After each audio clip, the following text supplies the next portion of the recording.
Naka-favorite ko po na ulam tuwing umaga, almusal, ay tuyo. Kasi hindi siya malat at ito talaga paborito ko. Gago!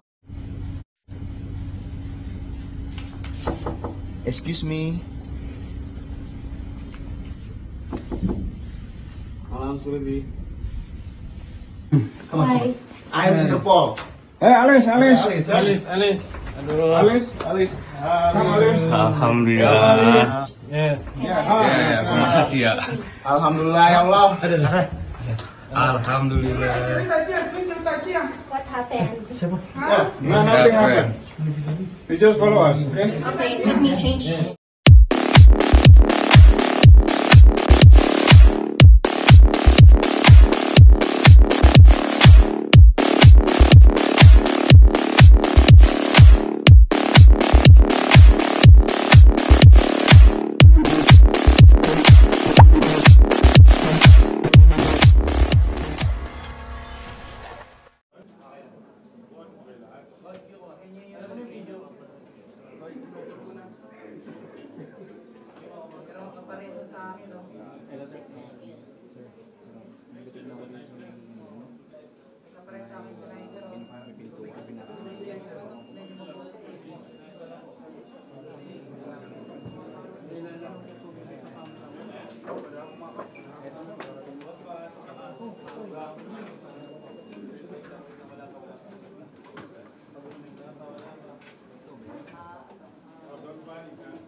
Cellphone.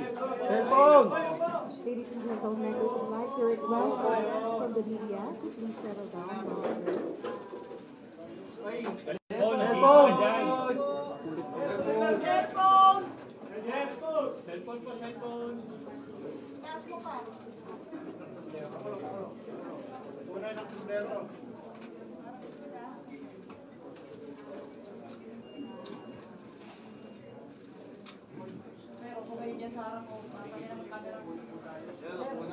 Upo naman po kami naman. We will request once again to please settle down.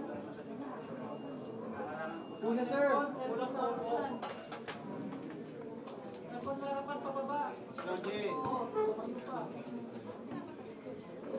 Ito na dito na sa namin. Medyo mga kami lang yung cellphone. Thank you. Una po.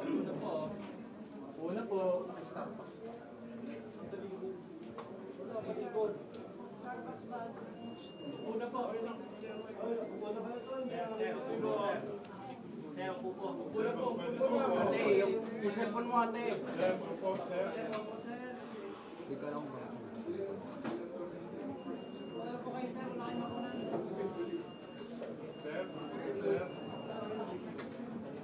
Good morning, everyone.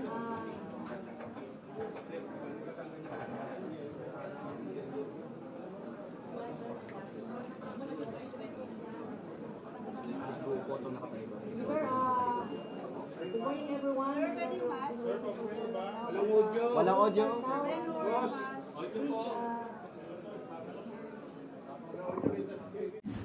And yet we took the risk. Nagpunta kami ron at ginawa namin ang dapat namin gawin. Kinausap namin ang mga authorities. Siguro, halos isang oras sa pag-usap kami. And ito na po ang nangyari. Naiuwi namin si Alice ko sa Pilipinas. Itong operasyon na ito ay dahil sa tinatawag nating police to police. Nagkaroon ng memorandum understanding ang kapulisyahan ng Pilipinas at kapulisyahan ng Indonesia. Kung maaalala ninyo si Sheila Go at si Cassandra Ong. Yun din ay dahil sa police to police na memorandum of understanding na kung saan ang kapulisyahan ng Pilipinas at kapulisyahan ng Indonesia ay magtutulong-tulong para hanapin ng mga pugante at iba pang kinalaman na kanilang sa kanyang masaat ng tutulungan. At kung nahuli na si Alice Go, at gusto ko pasalamatan dito si General Macapas at ang ating police attaché na si Madamba at of course ang Indonesian counterpart na naka-assign dito, no? Ang pangalan niya po ay Police Senior Superintendent Retno, ang Indonesian Police Attaché. Siya po nakipag-coordinate sa Indonesia para malakad ito. At para na malaman po ninyo, sa part naman ng Indonesia, gusto ko pasalamatan si Police General Listio Sigit Prabowo, ang Chief ng Indonesian National Police. Tapos yung pong kanilang head ng Criminal Investigation Board, yung CID nila, si Police Commissioner General Wahyu Vida, si Police Inspector General Krishna Murthy, ito po yung kanilang sa Interpol ng Chief of International Relations, no? At itong si Police Commissioner General Matthews Pupo, ang Indonesian Narcotics Agency. At yung pong isang team ng isang Indonesia, ito po yung paglapag ni Alice Go sa Indonesia, hindi na nila binitawan kung saan nagpupunta sinusundan po. Kunyari, pumunta sa isang lugar, uupa sila isang bahay, susundan nila, paglipat, susundan nila ulit. Sinaga nila po ng halos more than 2 weeks, no? More than 2 weeks na pagbabantay po nito. Ito po si Police Senior Superintendent Odi Naturon, and Chief of International Crime Section ng Interpol ng Indonesia. So, lahat po ito ay nagtulungan upang madapit po si Alice Go at yun na nga para maiharap po ito. No? So, nung pumalag na po ang Indonesian authorities, ito po ay siya po ay dineport sa Pilipinas at pinadalita po namin ang aming proseso at ito na po ang nangyari ngayon na iuwi na po namin si Alice. Yes. Sir, PJ Gomez po, GMA Integrated News. Maraming salamat po sa pagbigay ng detalye. Marami po tayong viewers na nakasubaybay po ngayon. Pero malaki pong tanong and request po para po sa mga kababayan natin. Maaari po ba natin iharap si dismissed Mangban Mayor Alice Go? Opo. Ito po yung inaabangan po natin, no?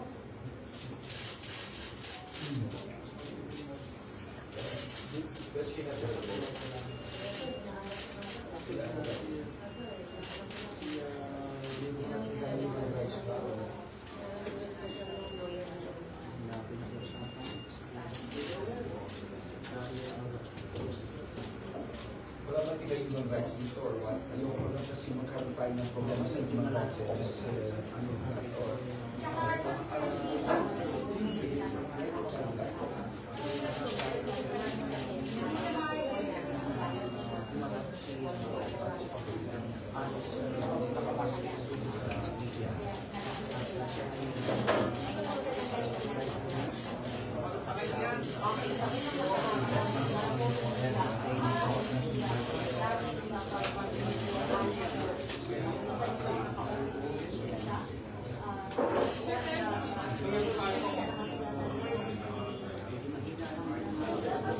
Will there be any other questions?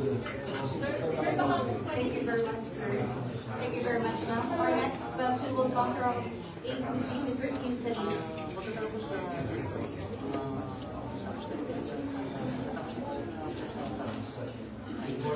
Sir, medyo kumakalat yung picture po ninyo with Mayor Alice Go. So, kung saan masaya kayo with GPNP, ano po yung masasabi niyo po dito kasi medyo nagpa-viral sa social media, sir? Well, salamat sa pagtanong mo. No? Alice, narinig ko, sabi, okay. Nag-request si Alice na kausapin kaming dalawa ni Chief. At sinabi niya na meron siya mga death threats. At sinasure ko siya, ni Chief, na yung death threats, huwag niya alalahanin yung importante, sabihin niya lahat ng totoo. lahat, huwag siya matakot. Maski sino pang malalaking tao ito. At siya'y babantayan ng kapulisya. Tapos pinadocument namin, para lang malinaw ito, eh hindi ko naman alam kung ano yung ginagawa niya. Nakaharap siya, siyempre nakatingin ako sa camera ng gano'n. Ang hirap naman mo, hindi ba? So yun po ang nangyari niya. No? Alice, gusto mo bang sagutin? Ba't ka raw gumano? Yes, Guru siya din. ang Mayor Alice, bakit parang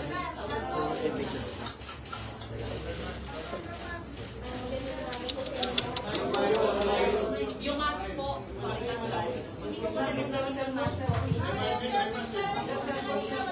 Confirm ko po agad po yung sinabi po ni Secretary na meron po akong death threat po at humingi po ako ng tulong po sa kanila at masaya din po ako na nakita ko po sila. I feel safe po. Maraming salamat po. Mayor Alice, kaya po ba medyo masaya po kayo sa mga pictures and yung mga nakikipag-selfie pa po sa inyo, lalo kayo nakasmile na parang less stress po kayo sa inyo pong sitwasyon? Opo. SILG last na lang po, kanino po mananatili ngayon si Mayor Alice Guo? Sa Senate po ba o sa PNP Custodial Center natin? Ganito po kasi, no, nag-file po ng kaso. Kung maalala ninyo, ang una nag-file ng kaso labang kay Alice Guo ay DILG. At ito naging basihan ng ombudsman na mag-issue ng preventive suspension. Kung maalala niyo. Ngayon, ito ngayon tinanong natin sa ombudsman. Ito ngayon ay nakita ng ombudsman at kinampihan ng DILG at sinampa po ito at kinasuhan na po siya. No? At ito ngayon ay nasa korte ng Kapas Tarlac. At ang Kapas Tarlac po ay nag-issue ng warrant of arrest labang kay Alice Guo. No, ganun po ang nangyari. Meron na po siyang warrant ngayon. At kanina nga binasahan siya. Sa aeroplano pa lang binasahan na po siya. Binasa yung kanyang demanda, nakademanda, na-aresto po. Dahil po rito, siya ay pansamantala. Maski na yung gabi lang, dito muna siya sa PNP. Siguro si Chief ang makakapagsalita na rito.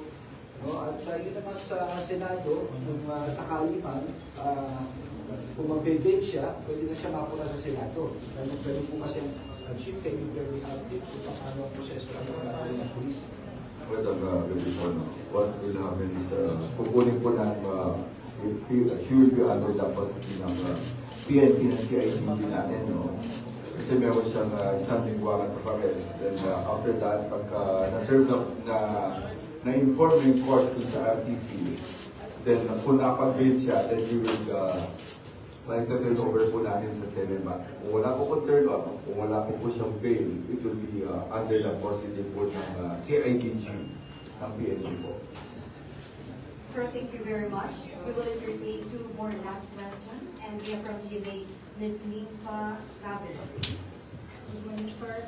Sir, Nifa Rabel from DZWD. Pa-explain lang po para sa ating viewers and listeners.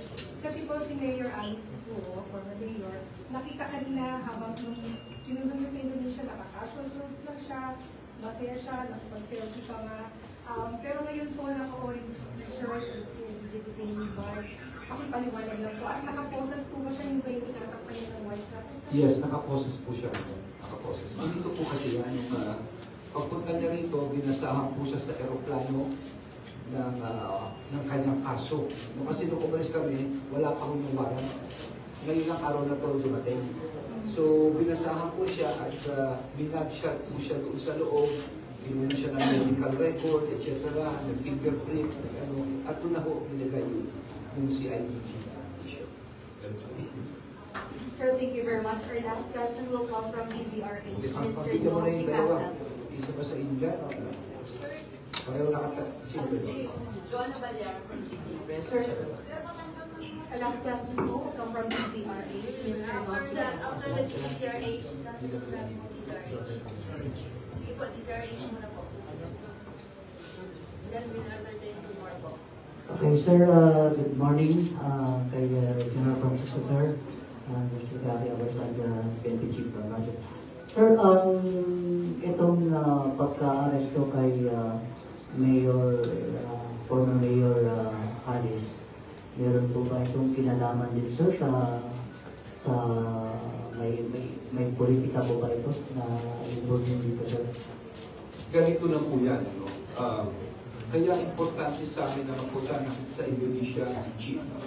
Kamukha na sinabi ko sa inyo kanina, wala kaming kasiguraduhan makukuha namin sa dito.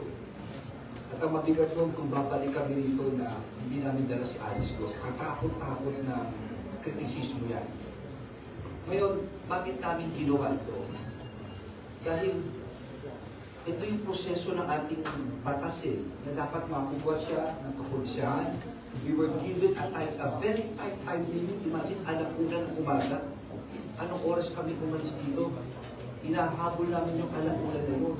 Mabuti na lang, sinabi na kami ron na dahil nakita nga na persistent kami, in-adjust yung time. In-adjust nila hanggang inahabulan na. Kaya nakagalaw kami na gusto at yung nagkaroon kami ng meeting doon. Ngayon, katanungan mo, bakit gano'n? Well, yung ang sinasabi namin kay Alice, huwag kang matakot. Huwag kang matakot. Kung ikaw nakatakot sa buhay mo, we will provide you all of the security ng kailangan mo, importante lang. Ituro mo ang mga taong malalaki nito. Lahat ng pangalan ibigay mo para magkaroon ng hustisya na nito at matapos nito. Dahil yun lang ang bagay na talaga magpapaayos sa kanya. Sabi niya, totoo. May proseso tayo dito. Ibigay niya yung mga pangalan at andito ang pulis para proteksyonan siya ang kanyang buhay. So, yun ang in-assure namin sa kanya.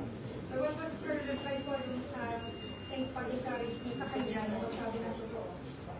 Well, siguro talungin niyo siya.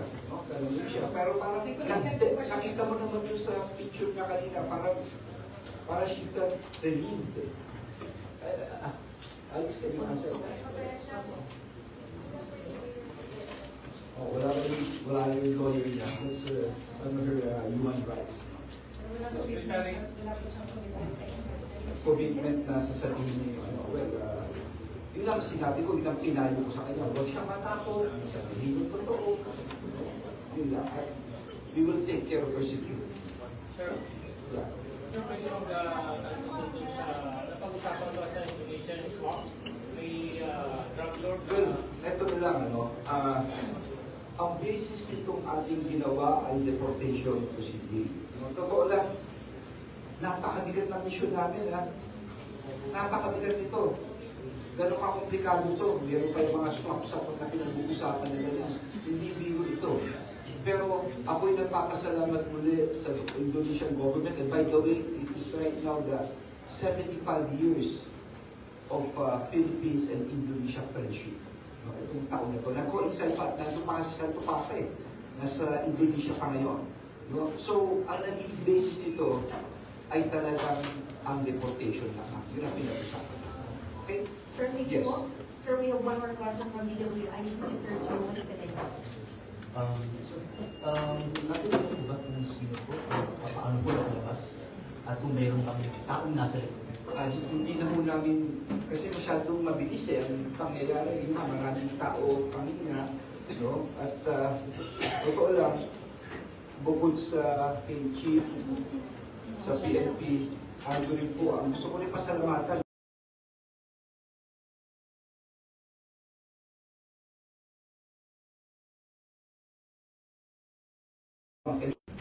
Masaya lang talaga na nakuha namin. Yun ang pakiramdam talaga na at last mission accomplished. At maibabalik namin siya sa Pilipinas. Yun ang pakiramdam kita. Yes, sir. So, pwede po ba kay ex-mayor kung totoo pong nagbangka sila sa palabas ng Pilipinas?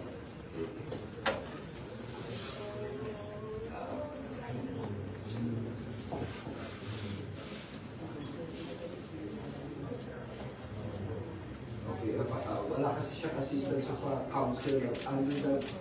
Sana maunawaan ng ating mga kababayan. Meron tayong tinatawag ng Miranda rights. Ito yung basta isang tao ay, of course, ay natasakdal. She has the right to remain silent or remain. She has the right to a counsel. May karapatan sa isang abogado. and this is successful to be held against her, lahat sasabihin na ito yung nalito lahat sa kanya, etc. Their basic rights po yan. But, sir, naniniwala ko ba kayo? Meron bang kaso? Well, mahirap mag-judge eh. Maraming posibilidad. At for me, hindi malayo yung sinasabi nyo. Maluwang ang ating, yung mga problema namin na pinag-usapan namin sa Indonesia kanina. Dahil yung problema nila, kamukha sa atin, maraming isla, hindi tayo, maraming tubig. No? Kaya kung nga pala, bago ko makalimutan, Alice Go is just one case. Ang nangyari dito, sa ganda ng pag-uusap namin with the Indonesian authorities, mas iipingan natin ang cooperation sa kanila. Dalawang kaso na to, kay Cassandra O, no, at saka kay Sheila Go, ngayon kay Alice. At pinag-usapan namin na like drugs, smuggling, mga fugitives, magtutulungan na gusto ang Indonesia at ang Philippines. And from time to time, mag-uusap. No? It can also give like to that, pinag-usapan natin with the Indonesian. Yeah, I just want to add in to the Secretary, no? What happened to nahuli because of yung mutual agreement namin, mutual understanding between the Philippines and the Philippine National Police and the Indonesian National Police. Kaya kami hinahabol po namin yung Secretary kasi wala naman siyang kaso. Wala siyang kasong kriminal and only contempt. Kaya yung hinahabol namin kasi sabi ng Indonesian National Police, wala siya ng jurisdiction kasi wala naman talagang criminal case. So what happened, hinahabol po namin and at least kahit na paano napag-usapan sila to take sa ano natin. And kaya nga nagkakaproblema kami kasi since walang kaso at nahihirapan na rin yung Indonesian National Police kung paano lang i-hold na matagal. But kung sabi mo, I just want to add, no, kaya nag-smile kanina, in the first place, wala siya kaso in the time. During the time, napaalis na kami sa airport at we received yung warrants of arrest coming from the RDC ng Tarlac. But the rest is, it's more of yung babae confiding at us na kung ano talaga nangyari, kung sino yung mga nagkakaroon siya ng death threat, yung mga problema niya. And it so happened na nakuhanan kami ng picture, maybe I don't know kung sino kumuha ng picture, but it's more of na ano talaga, natutuwa siya talagang iba yung person na makikinig sa secretary natin and feels comfortable. And I guess ito po yung nangyari sa atin. So, ito po, it's more of, sabi natin, cooperation. Ang nangyari po dito, I just want to add, no, ang nangyari kasi dito, it's coming from, kaya nahirapan yung Indonesian National Police because from Indonesia, she went to Malaysia and Singapore. So, paikot-ikot. And they took, sabi ko nga, it's really a God's choice na chance na lang talaga nakuha nila. Just they took a risk, so they opened up one of the houses and doon nagtatago siya. Kaya yun po yung nangyari. So, tama po yung sabi niya, it's really more for mutual agreement between us. Kaya lang nga, sinasabi nga ng Indonesian National Police, you have to go there right away because they have no case. We cannot hold them for quite a while, more than 24 hours. So, ito po yung nangyari sa kay Alice Go. Idadagdag ko lang, no? Ano na sa mga nakikinig nyo, napakahirap na maging pugante ka sa ibang bansa. Tandaan niya. At yun ang pinag-usapan namin sa Indonesia. Bakit? Yung Interpol, yung International Police ng Pilipinas, ng Indonesia, ng Singapore, ng Malaysia, masasaling pwersa yan. Kung anong nangyari rito ngayon sa Indonesia at Pilipinas, yan ang mangyayari sa lugar na ito. Talaga magtutulungan. Yun po ang napagkasunduan natin. Okay. Sir, thank you very much. Thank you very much. We have last one question for the Yung swap na sinasabi ninyo is that hindi naman masyadong, hindi na pag-usapan eh, no? It was just bypassing lang na sinasabi lang nila na I think as far as Indonesia is concerned, it was mentioned that yung death penalty for that person, I think his name is Has, no? Hindi nila kinukonsider. Pero it was never the basis nitong pagbalik kay Alice. Hindi dahil may swap. I want to make that very clear. It's not because of that. It's because of the deportation. Okay? Sir Joanna Balyaran from GT Press. Sir, so you're saying kanina na you're going to protect Alice. So you're saying po ngayon na there are bigger people or syndicate behind her and she's not the leader of the crimes that she... No, teka muna. Do not put words into my mouth. Simple lang ang sinasabi ko. Sinabi ni Alice, natatakot siya sa buhay niya at kaya siya umalis dito sa bansa. No.